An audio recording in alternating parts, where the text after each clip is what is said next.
Welcome back to the Reading and Writing Podcast. My guest today is Brenda Peynado, author of the new short story collection, The Rock Eaters. Brenda's stories have won an O. Henry Award, a Pushcart Prize, the Chicago Tribune's Nelson Algren Literary Award, selection for the Best American Science Fiction and Fantasy, and the Best Small Fictions, a Dana Award, a Fulbright grant to the Dominican Republic, and other awards. Brenda, welcome to the podcast. Thanks so much, Show, for having me. Absolutely. Well, if someone hasn't yet heard about your new short story collection, The Rock Eaters, is there a theme that you are addressing in some or all of the stories in the collection? Yeah, the stories are pretty varied and wild. So I've got, angels perched on rooftops and alien arrivals and basement ghosts teaching love and Latin American superheroes. But there's also, a thread going through all of them. There's even Latina girlhood, and sometimes it's just realism. But all of them are characters who are trying to love across boundaries or walls that sometimes they've erected even within themselves. So sometimes that can be something as, bizarre as they come from different planets and have different expectations for the world. And sometimes it's something people come from different countries. Sometimes it's a literal wall, like in the last story, the Latin American superheroes approaching a giant wall on the U.S. border. But sometimes it's just those things within ourselves that keep us from reaching out and connecting with other people. And that hunger that we have as humans to try to connect, even while we're erecting these walls around ourselves, that impulse to try to reach out to somebody else and love. Well, of the 16 stories in your collection, do you have one or two that are your favorites? I have a place in my heart for all of them, for sure. Probably the one that I find myself thinking about the most, just because of the pandemic, is there's a story in there called The Touches that's about a world where people have retreated into quarantine boxes and live their lives in virtual reality. And the main character is trying to she's trying to figure out what's going on with her glitching robots and her research to try to re-enter the human race back into the real world. But in the process, she's also elected to have a virtual baby, and her husband is disappearing in strange ways. And at the end, it's really about that desire for connection and that desperate hunger for human touch. And the reason why I keep thinking about that in the pandemic, I wrote it maybe a year or two before the pandemic started. But since then, the pandemic has started, and I did spend that first summer of the pandemic. I got an Oculus Quest, and so I spent the first summer in virtual reality, hanging out with people in various weird virtual reality rooms. And I even moved to a new city just a month ago, and I explored my new city by doing virtual reality across Google Maps and sort of walking through it with other people that were also in VR. So I've been thinking a lot about that one, just in terms of that desire for human connection and how it has ended up being strangely prescient. I also got pregnant and recently gave birth, so that too was in the book. So I found myself thinking a lot about that legacy of human hunger for connection and touch. Gotcha. Well, what was your initial writing journey that led you to writing and getting your first short stories published?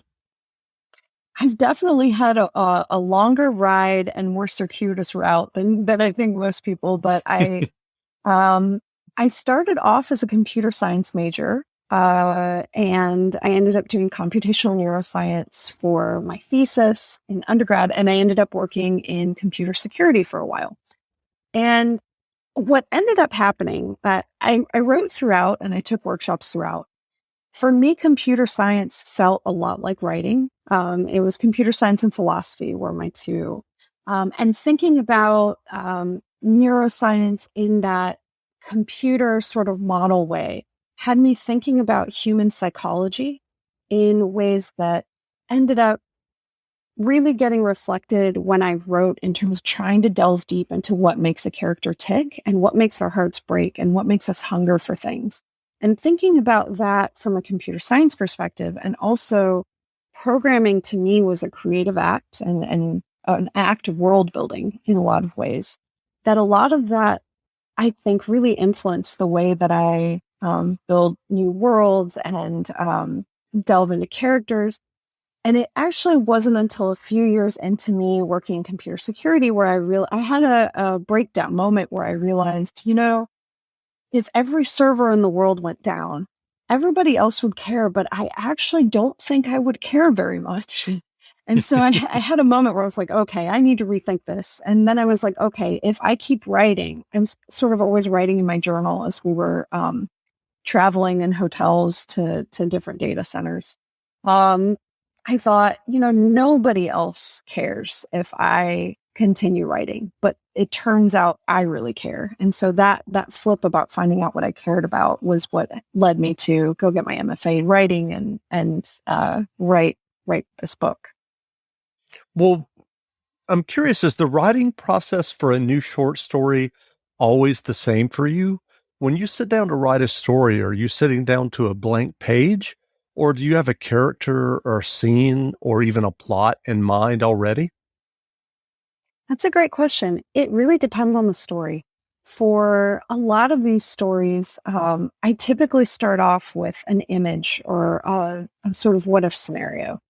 And then from there, I move on to, okay, from that image, then I come up with character. And usually that's an emotional feeling, like whose heart would break because of this image. And then from there, the sort of plot is the breaking of that character. So a story like The Kite Maker, which has the first scene of aliens in a park flying kites and singing.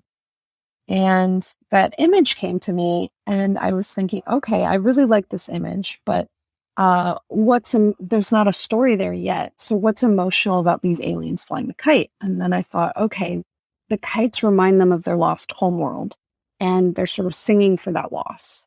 I'm like, okay, that's an emotional feeling. But I realized I didn't really want to write a story from the alien perspective. I wanted to write it from a human perspective. So then I thought, well, what would be heartbreaking about watching these aliens sing for their lost planet? And then from there, I got this character who feels very responsible for some of the tragedy that's happened to them. And from there, and she's trying to relieve her burden of guilt, sometimes to disastrous consequences. So from there, the story sort of took off with the plot. But then there are other ones where I started off with more of sometimes a layer of a story where I knew I wanted to write a story about, I spent the summer in upstate New York with a boyfriend, and I was really impressed with the way that his family, it was such a small town, and his family knew the histories of sort of everyone on the block and everyone we met at the grocery store. They knew, how so-and-so's grandfather did X for a living and died this way, and their grandmothers were this. And it's something I hadn't really encountered in American culture. I'm Dominican American, and when I grew up in Tampa, so many of the stories that felt really rich like that to me were stories from the island, from the Dominican Republic. And a lot of the people that were my friends in Tampa, their families had moved there from elsewhere and had sort of lost touch with those familiar histories. So I was so impressed by this in an American context when I went to visit that I wanted to write a story about it, but I kept adding these extra plots that wouldn't work. They just sort of took me away from what I really wanted to write about, which was this family history. And so I wrote maybe 8 drafts of that story that didn't work until finally I hit upon the image of these sorrow stones that grew on their body that were the literal manifestations of these legacies of sorrow that everybody knew about everyone else. And then suddenly the story was about what I wanted it to be about. And that's another route that my stories often take, is the adding in of layers as I figure out how to get to the real heart of the story. Interesting. Well, I know you received your MFA at Florida State University. What was your MFA experience like? I was really lucky in my MFA in that it's a really big program and I got to work with so many people. I think I maybe had 7 or 8 different instructors there. And I learned something from each one. So each one sort of had their individual thing that they really focused on. So I had one professor who really focused on plot and another one who said, forget about plot. The only thing you have to worry about is character. And then I had another one who's like, forget about character and plot. All that just comes. What you need to focus on is the muse, the inspiration. You just need to dig in your subconscious. So I had a lot of that where each person was like, and then I had somebody who's like, forget about that. You only have to worry about theme and the rest will come. So, so in some ways I was really lucky. And then when I finished my MFA, I had a long process of trying to put all of those piecemeal things together and sort of coming up with my own grand unified theory of what makes a story that included theme and character and plot together. And that was probably my longest part of my journey in terms of being a writer. And then, of course, as somebody who writes across genre, and I love writing, I love science fiction and fantasy and magical realism of the Latino boom as much as I love realism. That was maybe a little bit more difficult in workshop just because sometimes the people in workshop weren't my ideal readers. They never read something like that before. So workshop wasn't always successful in that way, but I always learned that even if people's taste did not align with mine, I could say, okay, they're not my ideal reader. But usually when they pointed out something wasn't working, they were right about what wasn't working. They just weren't always right about the fix. Sometimes their fix was take all the magic out, and that was not the right answer. But they were right that something wasn't working with the magic. So I had to sort of learn to read between the lines of what someone's comments were in workshop. Gotcha. Well, I know that you currently teach in the MFA program at the University of Central Florida. How do you approach the teaching of fiction writing? Yeah, I love being a teacher. And I have to say, I'm actually, I am just starting this fall at the University of Houston. Okay. In their MFA and their PhD program. And one of the things that I really love thinking about and teaching is world building and thinking about the craft and techniques of people who write unreal fiction and then applying that also to realism. And thinking about sort of a grand unified theory of fiction, like I was mentioning before, instead of thinking about, well, this genre does this, like thrillers do this, and science fiction does this, and fantasy does this differently, and that's all different from realism. Instead of approaching it that way, I want to think about just, story is story, and what makes story good. And a lot of times it might seem like a magical fantasy story works differently than a realism story, but really, a crazy witch arriving from, another dimension functions a lot like the crazy uncle that, arrives and throws and upheaves a family. And one might be science fiction if it's an alien or fantasy if it's a witch, but it works exactly the same as realism. So I've come to approach fiction really holistically in that way, and also thinking about what makes a story break someone's heart. And what makes it emotional. And I've sort of come to this idea of the heart of a story as what is in this character that will bring them, that is breaking them. What is in them that is sort of rubbing up against the reality of their lives and what they want to be. And that includes, character, it includes theme, it has tension in it. And then the plot is then what brings them to the point of breaking. So I talk about that a lot in my workshops. And You should be saving for the future, but savings accounts suck. And investing can be scary. We combine the ease of savings with the real returns of investing. We call it Save Vesting, and it's only available in our new app, Stairs. Stairs offers 4 to 6% returns, no fees, and you can withdraw anytime. Do your future a favor. Visit stairsapp.com today. If you haven't played Best Fiends, you're seriously missing out. Best Fiends isn't like other Match 3 mobile-style puzzle games. It's an action-packed adventure and a brain-boosting puzzle game all rolled into one. You play through an actual storyline, watching your fiends become more powerful the more levels you beat. So if you're tired of crushing the same old candy, give Best Fiends a try.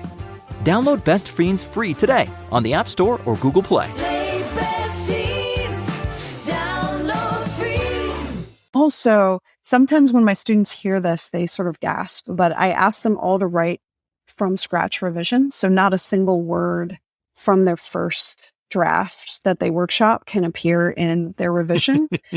And so there's a collective gasp across the room, but by the end, they're like, that from scratch revision turned out so much better than it would have been had I tried to tweak. And I find that a lot of times people end up getting sucked back into the sentences of their first draft that weren't working, and they just have a hard time pulling themselves away. They're trying really hard to revise, but it's just hard when that mess in front of you keeps sort of ensnaring you back into its trap. So that's another sort of philosophy I have about revision, which is throw it away, start from scratch. And if there was good stuff in there, it will appear in the second draft.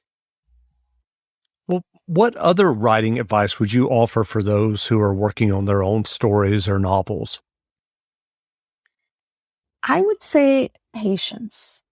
Patience and keep writing, because for me, I've had a long journey for these short stories from my MFA. It's been it's been a bit less than a decade since I finished my MFA, and I sold these stories actually a few years ago, and the book has taken 2 years to come out, but also the stories were published, many years before that, before they were collated into this collection. So for me, I just think I never could have imagined in my MFA that things would take this pace. There's always the hope that, as soon as you graduate, you have a collection of short stories, you have a book, and you're off. But I would also say that one of the reasons why it's taking me so long is because I always aim high. I don't ever undercut myself with, what magazine I think might take a story. I always start off with the top, and I might accumulate 40 or 50 rejections before a story gets picked up. But that's sort of all part of the process. And at this point, I get excited when I get a rejection, because then I think, oh, great, I can send it to this other place next, or great, I get to revise it now. So I would say have a lot of joy in, this is hard, but have a lot of joy in the process of rejection and the process of waiting. I always think we're in such a hurry because we think, everyone's waiting, but really, no one's waiting for us to publish whatever it is that we're going to publish. And when we publish it, everyone's going to be like, wow, that's amazing. And it'll be the first time they've seen it. Nobody's like, this took you 5 years. Where were you? Right. So yeah, patience and joy in rejection, and always keep writing the next thing, because it could be that story that you wrote or that novel will get 50 rejections and then get published, or it could get 50 rejections and not get published. And that's just all in the course of being a writer. The way to get out of that, or the way to sort of keep going as a writer, is you just have the next thing. So it doesn't matter that novel didn't sell, because you've got 2 more that you've kept working on while you've been sending it out. On that note, are you working on new stories or a novel yourself? Yeah, I'm working on so much. I always have something that I'm cheating on my main project with. So I'm working on a novel about the 1965 Civil War in the Dominican Republic and the American invasion that came to quell the Civil War. And a girl that can see all possible futures and sees that her mother is going to die as a combatant in this war. And so she's trying to save her mother by sort of masterminding people across the city. So I'm working on that novel, and I'm almost done with that. I also have a novella that I'm working on that includes time dilation pocket universes and an agent of the time agency that was supposed to sort of cordon off these pocket universes. And I'm always working on short stories. So I will say I also love working on screenplays. So I'm trying to adapt some of the short stories from the Rock Eaters. That's great. What drew you to screenplays?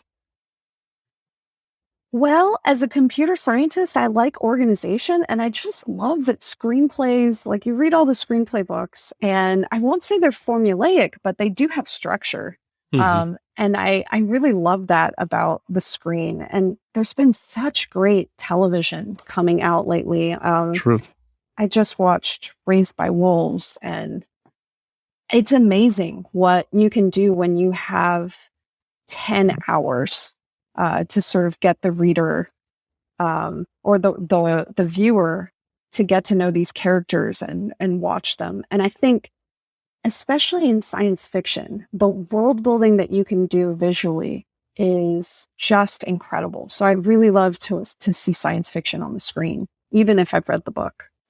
That's great. Well, what short story collections, novels, or nonfiction books have you read recently that you enjoyed? I will admit, since I gave birth 3 months ago, I haven't been able no. to. I actually haven't been able to read in those 3 months, so I haven't kept up with things that come out this year. But I have one of my favorite novels that came out, I think last year, was Sharks in the Time of Saviors by Kawhi Strong Washburn. Who the novel is about Hawaii and saving Hawaii, and there's magical realism in there for someone who gets superpowers. And I won't spoil the ending, but it's such a beautifully written story. And there's another novel by Indra Das called The Devourers, which it's a story about werewolves-ish, set in India. And it's very much about having a second self and negotiating that second self. And it's also so gorgeously, lushly written. It's a really beautiful book. And there's been some collections that came out this year that I was able to read before I gave birth, which was Teping Chen's Land of Big Numbers and Dantil Moniz's Milk, Blood, Heat, or Milk, Heat, Blood. Okay. There's those three in there. Yes. And I've really loved those collections. That's great. Well, where can people find you online if they'd like to learn more about you and your stories and upcoming books? Thank you for asking. You can find me at BrendaPeynado.com and Twitter at Brenda Peynado. Great. Well, again, we've been speaking with Brenda Peynado, author of the new short story collection, The Rock Eaters. The book is on sale now, so go buy a copy. And Brenda, thanks for doing this interview. Thanks so much, Jeff. I appreciated talking with you and the audience. Great. Thanks a lot. That was great. Now, stay tuned for a brief excerpt from the audio book of the short story collection, The Rock Eaters. Audio excerpted courtesy of Penguin Random House Audio from The Rock Eaters by Brenda Peynado. Read by Frankie Corzo, Ines Del Castillo, Sunil Mohatra, Alejandra Reynos, and Jane Santos. Available from Penguin Random House Audio, wherever audiobooks are sold. The morning before the school shooting passed like any other. All my neighbors out at dawn performing oblations to the angels on our roofs. Families clustered around the sidewalks, mist from our lawns swirling around our ankles, looking up at the angels' pale humanoid faces and downy bird bodies perched beside our chimneys. Our mothers beat their breasts, performing sorrow for the tragedies that always went on elsewhere in the world. Our parents yelled their usual thoughts and prayers, toward the angels atop our roofs. As children, we were supposed to kneel in the moist grass and be quiet, in case the angels were ever to speak. The angels, for the most part, barely noticed. They chewed their cud from the grasses and bugs they scavenged during the night, and then shot runny white on our roofs, the shingles looking iced with snow despite the Florida heat. When I was in kindergarten, we'd thrown rocks at them to get their attention, but they just turned and resumed their silent watch over the neighborhood. My parents began the ritual, already dressed in their work clothes, looking as polished as a photograph in front of our freshly painted stucco house. I was obedient in my stiff school clothes. My mother never allowed me to stumble outside in my pajamas like some of the other kids. There was no greater argument in our house than when my mother thought I had done something unworthy of our angel. Out of all the angels, ours was considered the most blessed of the neighborhood. When my parents came to this country after college, this house was the first one they looked at, and their immigration papers arrived miraculously within the week. While others searched for homes and jobs for months, my parents sailed into their new life, prayed gratefully to their new rooftop patron. When the economic downturn came and brought with it a plague of layoffs, my mother was able to keep her tech job, and my father flourished in a financial field that boomed in downturns. Betting on failure, he called it. The hurricane tore apart most roofs in our Florida suburb, but not mine. Every day my mother returned to the house, pulling into our drive. She breathed a great sigh as she saw our angel perched beside our chimney, albino-faced, sleek-winged, dumb eyes that looked at nothing. At our basketball games, the parents cheered for us, but it was known that the real game was played silently among the angels. Across the street, my best friend Rima Patil's family kneeled in front of their ramshackle house, the embarrassment of the neighborhood. Mold blooming on the stucco, brown waves along the roofline where the gutters and wooden fascia had fallen into disrepair, a bright blue tarp over the roof above Rima's room, where a hurricane had downed a tree, just barely missing their angel. The blue tarp rolled and snapped like a flag of shame. Rima's family was known to have the worst angel on the block. Her dad was one of the first to get laid off, lose health insurance. Her older brother had developed schizophrenia and claimed that the angels gave him secret messages. The family didn't have the money for his medications. The bank had visited their house 3 times in the past month. When the hurricane hit, the oak tree in front of their yard not only punched a hole in the roof, but also fell onto the family car. The tarp they placed over it leaked mist and bugs and occasional angel guano. That they were the one Hindu family in a neighborhood of Latino Catholics was not lost on my mother, though the fact that they were even darker than the rest of us, my mother pretended not to notice. Rima was wild, a force of nature, and my mother was known to count this as one of Rima's mother's misfortunes. Nothing terrible had happened to Rima's sister, Shruti, yet. She was valedictorian, a national prize cellist who radiated beauty.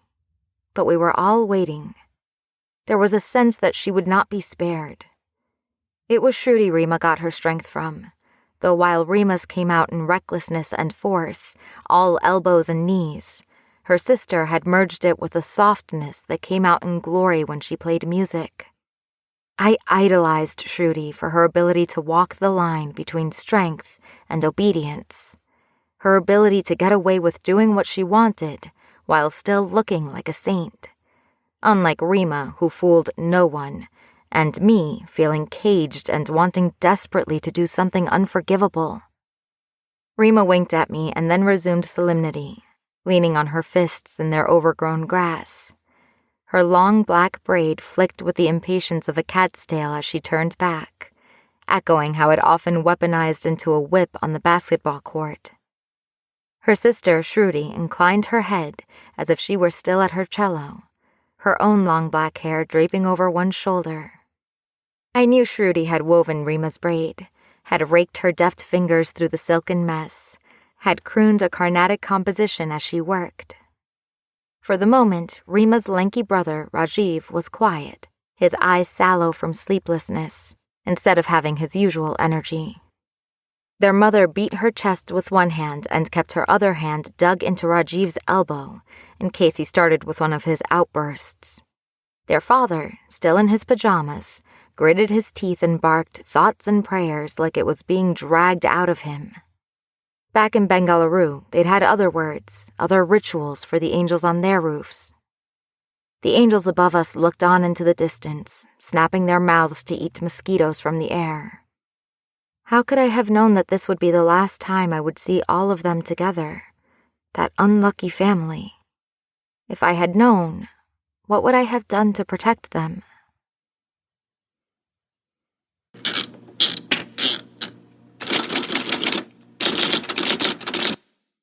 Free shipping in continental U.S. only. See website for subscription offer details. Calling all partners. Losing weight is better together with Nutrisystem's new partner plan. It's so much easier when you do it together. You'll both get new premium meals with up to 30 grams of protein. They're big and filling and taste delicious. New skillet selections that go from pan to plate in minutes. And new restaurant faves that taste like your favorite restaurant meals, portioned at half the calories. Powered by the science of ProSync to help keep your blood sugar steady and you losing weight. Motivate each other, keep each other accountable, and reach your goals with Nutrisystem's partner plan. Just go to Nutrisystem.com/diet right now and get 50% off. You heard me right. Go to Nutrisystem.com/diet right now and get 50% off everything. Don't wait. This special offer will not last long. Just go to Nutrisystem.com/diet right now and get 50% off. Go to Nutrisystem.com/diet.